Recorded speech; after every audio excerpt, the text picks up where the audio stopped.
नमस्कार, आप देख रहे हैं इंडिया एट 9। दिल्ली में कोरोना के बढ़ते हुए मामलों की वजह से सोमवार से नाइट कर्फ्यू लगाने का आदेश दे दिया गया है। सोमवार से रात के 11 बजे से सुबह के 5 बजे तक नाइट कर्फ्यू रहेगा। पिछले 24 घंटे में 290 नए कोरोना केस मिले हैं और एक मरीज की मौत भी हुई है। कोरोना संक्रमण दर 0.55% हो चुकी है। दिल्ली में सक्रिय मरीजों की संख्या भी 1000 से ज्यादा हो गई है। और इस पर ज्यादा जानकारी दे रहे हैं दिल्ली में लगातार बढ़ते कोरोना मामलों के मद्देनजर दिल्ली सरकार ने दिल्ली में नाइट कर्फ्यू लगाने का फैसला किया है। सोमवार 27 दिसंबर से रात के 11 बजे से लेकर सुबह के 5 बजे तक दिल्ली के अंदर नाइट कर्फ्यू लगाया जाएगा और ये अगले आदेश तक के लिए ये फैसला लिया गया है। बहुत से लोग ये सवाल उठाते हैं कि नाइट कर्फ्यू का क्या फायदा है या ये क्यों लगाया जाता है, क्योंकि नाइट में तो वैसे भी लोग सड़कों पे नहीं होते, बाजार बंद ही होते हैं, दफ्तर ज्यादातर बंद ही होते हैं और जो फैलने वाली स्थिति होती है, कोरोना फैलने वाली स्थिति होती है, वो तो दिन में होती है, जब दफ्तर खुलते हैं, जब बाजार खुलते हैं, जब भीड़ भाड़ वाली स्थिति बनती है। तो बात यह है कि ये जो नाइट कर्फ्यू जैसा फैसला जो होता है, ये एक संदेश होता है, एक मैसेजिंग सरकार की तरफ से होती है कि अब सरकार सख्ती करने जा रही है। तो ये उसकी पहली स्टेज होती है।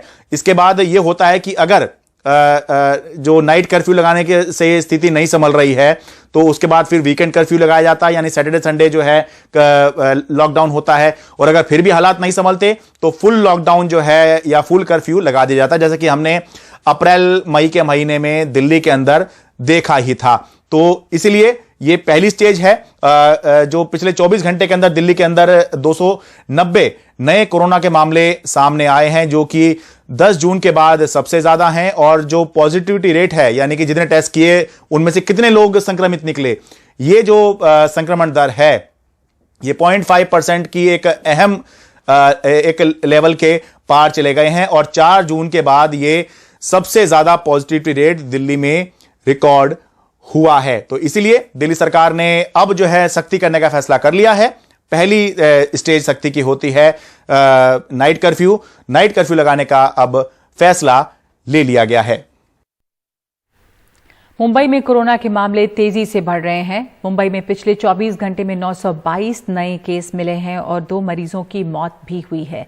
4 जून के बाद से सबसे ज्यादा मामले सामने आए हैं। अब कोरोना के 4295 एक्टिव केस हैं यहां पे।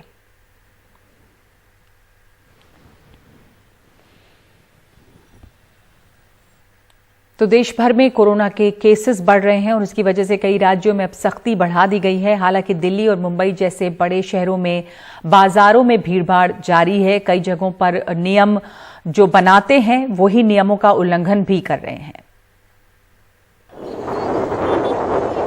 चाहे मुंबई हो या दिल्ली, क्रिसमस और नए साल के छुट्टियों के बीच सभी जगह कोरोना के नियमों का सरासर उल्लंघन साफ दिख रहा है। मुंबई में 31 दिसंबर तक धारा 144 लागू होने के बावजूद शनिवार शाम जुहू चौपाटी पर बड़े पैमाने पर लोग नजर आए। न ही सोशल डिस्टेंसिंग दिखी और न ही कोरोना के नियमों का पालन हुआ। यही हाल दिल्ली का भी है। दिल्ली के सरोजिनी नगर बाजार में भारी भीड़ का वीडियो सामने आने के बाद प्रशासन ने ऑड इवन के आधार पर दुकानों को खोलने के आदेश दिए।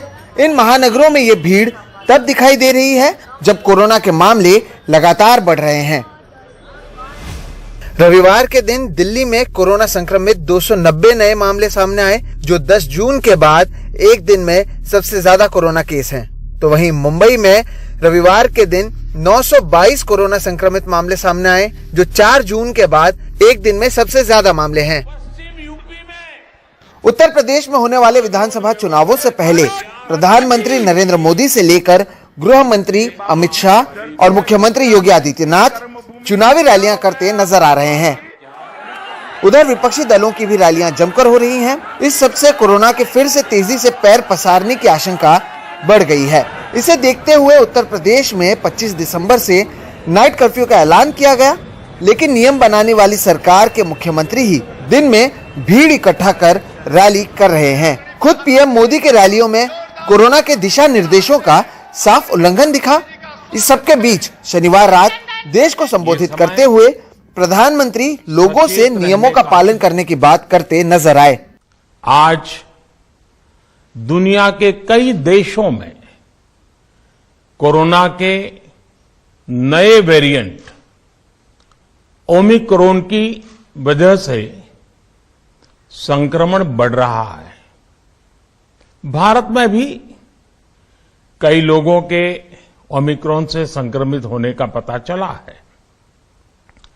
मैं आप सभी से आग्रह करूंगा कि पैनिक न करें। हां, सावधान रहें, सतर्क रहें, मास्क उसका भरपूर उपयोग करें और हाथों को थोड़ी थोड़ी देर पर धुलना, इन बातों को हमें भूलना नहीं है। उत्तर प्रदेश में केवल सत्ता पक्ष ही नहीं बल्कि विपक्षी पार्टियां भी नियमों का उल्लंघन कर रही हैं। रविवार सुबह कांग्रेस महासचिव प्रियंका गांधी वाड्रा की ओर से लड़की हूं लड़ सकती हूं अभियान के तहत लखनऊ और झांसी में मैराथन का आयोजन किया गया। प्रशासन के इजाजत न देने के बाद लखनऊ में यह मैराथन नहीं हो पाई, लेकिन झांसी में इजाजत न मिलने के बावजूद बड़े पैमाने पर महिलाओं ने हिस्सा लिया। भीड़ के बारे में जब कांग्रेस प्रवक्ता रणदीप सुरजेवाला से पूछा गया तो उन्होंने 2 जनवरी को होने वाले प्रधानमंत्री नरेंद्र मोदी के कार्यक्रम का हवाला देते हुए कहा कि यूपी सरकार पीएम के कार्यक्रम के लिए 25,000 खिलाड़ियों को इकट्ठा कर रही है, लेकिन कांग्रेस के कार्यक्रमों को रोका जा रहा है। प्रधानमंत्री के कार्यक्रम में आप 25,000 खिलाड़ियों को बुला रहे हैं यूपी में, तो प्रियंका गांधी के लिए एक मापदंड और मोदी जी के लिए 25,000 स्पोर्ट्स पर्सन्स इकट्ठे करने का एक दूसरा मापदंड। आप जो पूछ रहे थे यही जवाब है। एक राजनीतिक व्यक्ति और एक राजनीतिक दल तो नुकसान उठाने को तैयार हैं जनहित में, पर माफ कीजिए, सरकार की जवाबदेही और जिम्मेवारी क्या है।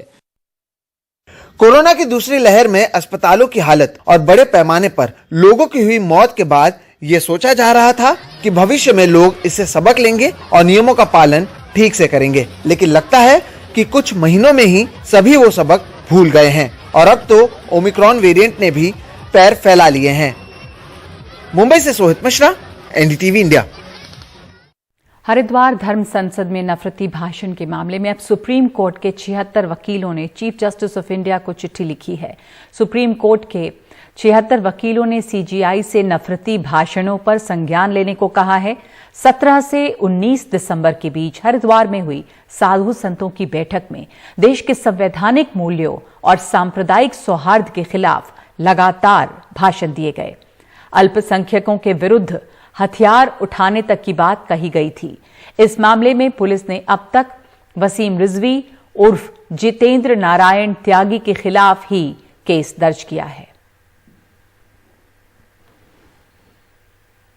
पंजाब और हरियाणा में धार्मिक स्थानों पर जानबूझकर तनाव पैदा करने के मामलों में एक और मामला जुड़ गया। क्रिसमस की रात हरियाणा के अंबाला के ऐतिहासिक church Holi Redeemer Catholic church में क्रिसमस से जुड़े कार्यक्रमों के आयोजन के बाद कुछ उपद्रवी तत्वों ने यीशु मसीह की प्रतिमा तोड़ दी। 1843 में बने इस चर्च में रात के करीब 12:30 बजे 2 युवक घुसे। उन्होंने वहां पर लगी लाइटें तोड़ी और यीशु मसीह की प्रतिमा तोड़ी। उनकी ये हरकत वहां लगे सीसीटीवी कैमरों में कैद हुई है। हालांकि उन दोनों की अभी पहचान नहीं हो पाई है। पुलिस मामले की तफ्तीश कर रही है।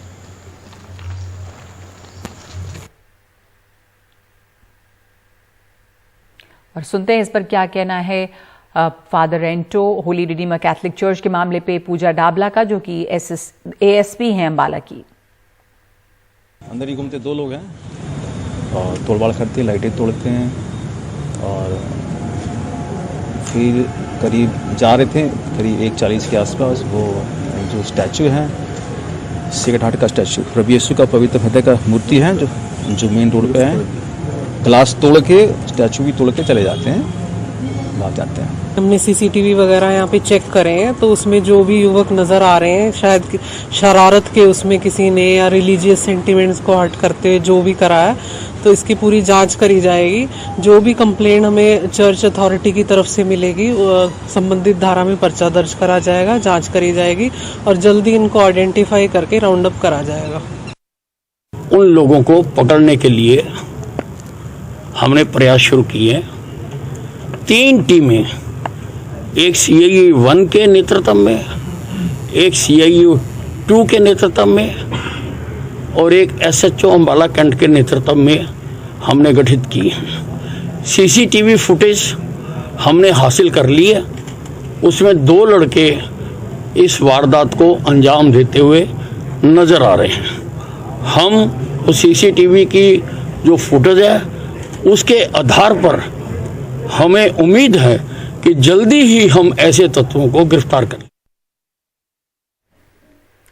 और अब बात मध्य प्रदेश की। मध्य प्रदेश में शिवराज चौहान कैबिनेट ने पंचायत चुनाव रद्द करने का प्रस्ताव पास कर दिया है। बढ़ते कोरोना केस के मद्देनजर ये फैसला लिया गया है। ये प्रस्ताव अब राज्यपाल के पास भेजा गया है। पंचायत मंत्री ने कहा कि चुनाव कराना है या नहीं, ये फैसला निर्वाचन आयोग का होगा। मध्य प्रदेश में 6 जनवरी से पंचायत चुनाव कराए जाने थे।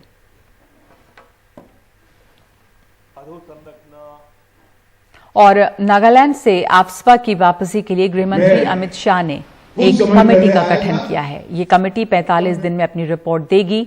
नागालैंड के मुख्यमंत्री ने गृहमंत्री अमित शाह के साथ बैठक के बाद ट्वीट करके ये जानकारी दी। नागालैंड के मोन जिलों में गलत पहचान को लेकर सुरक्षा बलों की फायरिंग में 14 लोगों की मौत हुई थी, जिसके बाद से आफ्स्पा की वापसी की मांग की जा रही है।